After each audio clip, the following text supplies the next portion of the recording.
Hi, everyone. My name is Layla Kyer. I'm with the Narrative House, and I am here today talking to Richard Hodge, the founder of the Real Learning Company, author of Mind the Customer, and an incredible man who has worked with over 300 of the Fortune 1000 companies, helping leaders and professionals do the best work of their lives and their careers. He's currently focusing on work habit formation through microlearning and focused actions. And I am so excited to be here to talk to you. So thank you so much for taking the time today. Gosh, it's my pleasure to be here. Thanks so much for the opportunity. Absolutely.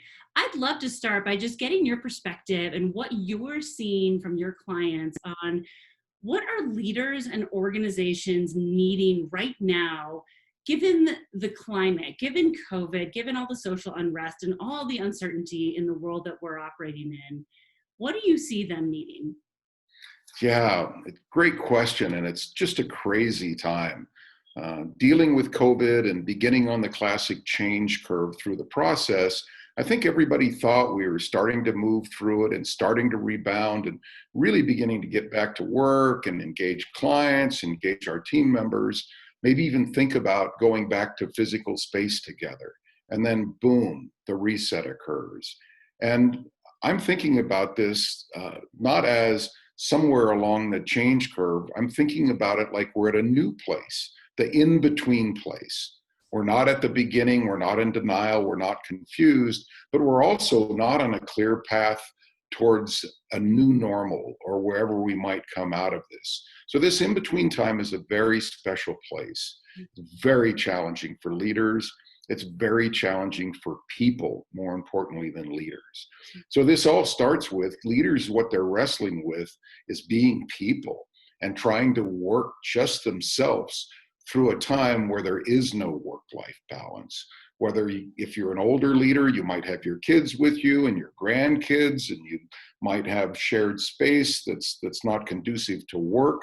If you're a middle person leader in your career, you might be facing, battling internets with school time and isolation, and how do your partner gets the support from you and you from them. And as a young person, as a young leader, it's really easy to be isolated. So I think if you said, what's the key issue? I think it's classic change management, and dealing with ambiguity, and dealing with uncertainty. And it puts very difficult issues on the leader's plate. You're dealing with not only your own fear and emotion, but you can't just deal with facts and strategies and tactics, even if they're relevant and appropriate today.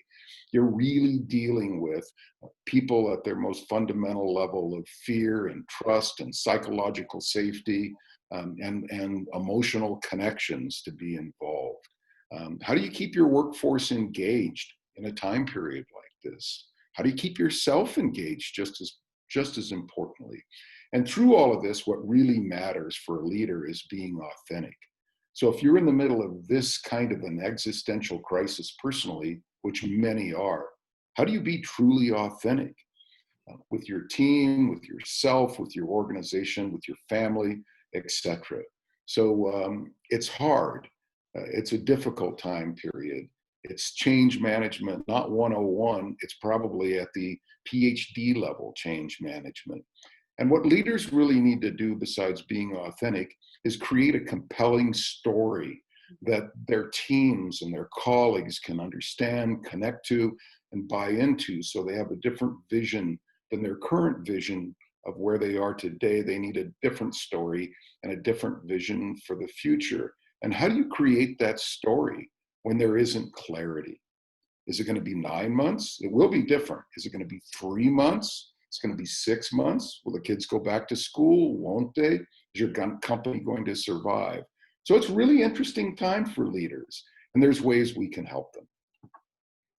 That's incredible. And the way that you laid it out really tells that story so well of the paradox or the tension of, as a leader, needing to go through your own processing while giving space to your employees to process and helping them be successful, and being able to hold both of those at the same time.